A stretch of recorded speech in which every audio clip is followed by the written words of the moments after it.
Okay, we are out of time. I have to go to a break, but I have to. This is a yes or no answer that you could give me.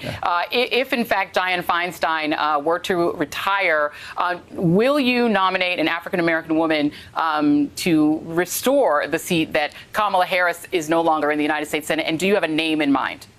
I have multiple names in mind. We have multiple names in mind, and the answer is yes. Okay, Governor Gavin Newsom, thank you very much for A few years later. California Governor Gavin Newsom has appointed a new senator to fill the seat of the late Diane Feinstein. Alphonsa Butler, she's the head of the group Emily's List, which works to elect Democratic women. She will be the third black woman to ever serve in the Senate, as well as the first openly LGBTQ person to represent California. Butler will serve until the winner of the state's next Senate election. That's November 2024. Feinstein died last week at the age of 90. Gavin Newsom had promised to fill Diane Feinstein's seat with a black woman if she were to resign. Well, now that she's passed, he's made good on his promise, and he has appointed Alphonsa Butler. She's a badass. Check out this video. Since the dawn of patriarchy, women have had their power stolen.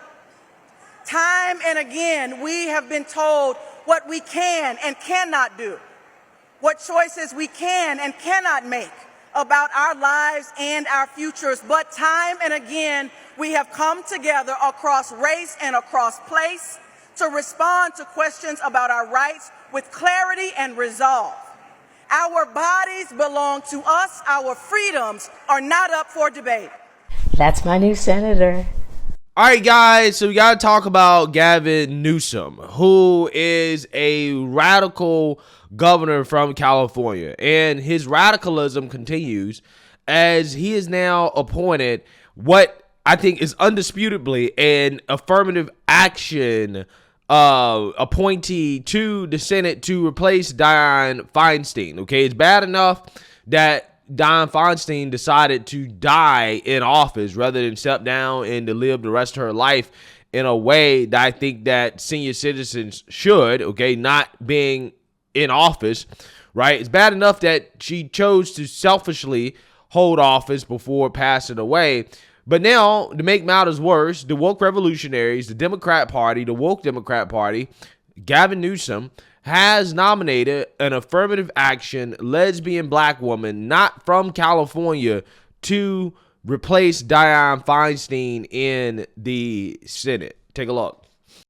Just over 2 days since the death of Diane Feinstein, we now know who will fill her seat for the next 13 months. It's an old friend of the governor's, Alphonsa Butler. She will go from being the president of something called Emily's List to being a senator from California.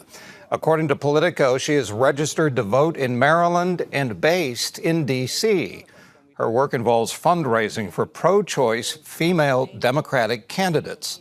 And she could be one herself, since Newsom did not put any restrictions on her joining the crowded field running for the permanent Senate seat in California. Butler has a deep background working for unions, and with the announcement, Newsom delivered on his promise to give the job to a black woman. Butler will now be the only black female in the Senate and the first openly gay one. Newsom said tonight she has always stood up for what is right, and he's confident that she will be able to carry the baton left by Senator Feinstein to break glass ceilings and fight for all Californians. Nobody knows if Butler will run for the full term next November, but incumbents hold a powerful advantage over their rivals.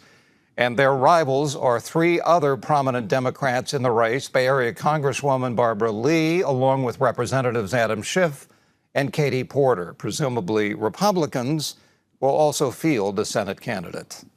We also know that Senator Feinstein's body will lie in state at San Francisco City Hall this Wednesday. The public can come to pay their respects ahead of her funeral on Thursday. Anyone can visit between 9 and 7.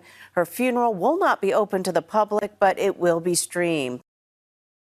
Yeah, so this is a damn shame, right? I mean, anybody with two brain cells to run together should see exactly what's going on here, okay? This woman was not picked because of her qualifications, because she was the most qualified person to take the job. She was simply picked because of her skin color, because of her genitalia, and because of who she likes to sleep with. Okay, don't let anybody tell you anything different. And also on top of that, she was picked because she has been a longtime ally of Kamala Harris, which again goes back to being picked because of who you like to sleep with, right?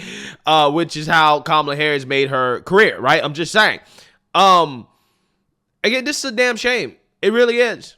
Okay, I mean, at some point, we got to start asking questions about, do we think that it's okay to set a precedent of picking people to take powerful jobs simply because of their identity, right? Not because of what they've actually done or because of any type of merit or anything like that. And here's the problem, right?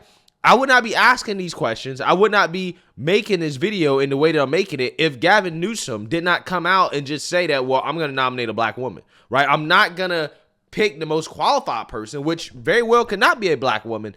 I am simply going to pick somebody based off of their race. And also he threw sex in there as well too. And also sexuality, because this woman happens to be a lesbian, right? Again, how has the black woman affirmative action hire worked out at the White House, right, as vice president? She was border czar.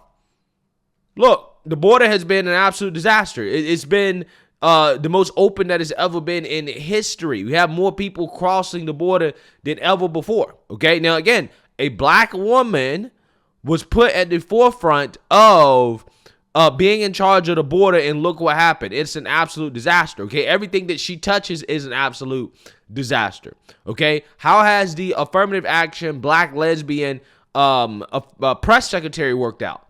Again, she's been an absolute disaster. Even the media does not like her, right? Even the media has revolted against Karine Jean-Pierre multiple times because her inability to do her job, which is to answer basic questions, right? She can't even answer any basic questions. Every single time we see one of these affirmative action hires, it doesn't play out well. But again, Democrats, they don't need anybody with any real qualifications, right? They don't need anybody that earned the position based off merit, that has, put in the work. They don't need any of that. Only thing they need is just a woke brain to be in Congress and to vote the way that Democrats want to vote, right? Same thing with John Fetterman, right? This is why they don't care about putting a guy like that in the Senate, because they don't need him to have a functioning brain, right? They just need him to vote the way they need him to vote in the Senate. That's it. And that's why they didn't care about Diane Feinstein staying in office, even though she clearly was unable to do her job, because ultimately, at the end of the day, they just need her to vote for whatever Democrats want her to vote for, right? And this is going to be the same exact situation here. Again, I'm not saying that this woman does not have some qualifications to potentially be a senator, but I'm looking at her resume, and it just seems extremely underwhelming, especially considering how there were other Democrats that he could have nominated that I think were more qualified, and they were black women. Like, for example, Barbara Lee, who's actually from California, right? By the way, again, this woman is not even from California. Okay, now she lived in California for a little bit. Again, she helped Kamala Harris out when she was running for California Attorney General. Okay, so again, a lot of this is more about like, hey, you're a political ally or whatever. Therefore, I'm going to appoint you to the Senate seat. He essentially appointed Kamala. That's what he did. A lesbian version of Kamala Harris to the Senate seat. That's what he did, except this woman had not had any positions that were as, I guess, prominent as Kamala Harris did, being in California before actually serving in the Senate. So I guess that's the difference, right? She's a less qualified version of Kamala Harris. But again, she's super woke, right? She's against the patriarchy. She's about helping pro-choice women get elected, because apparently pro-life women don't deserve to get elected, right?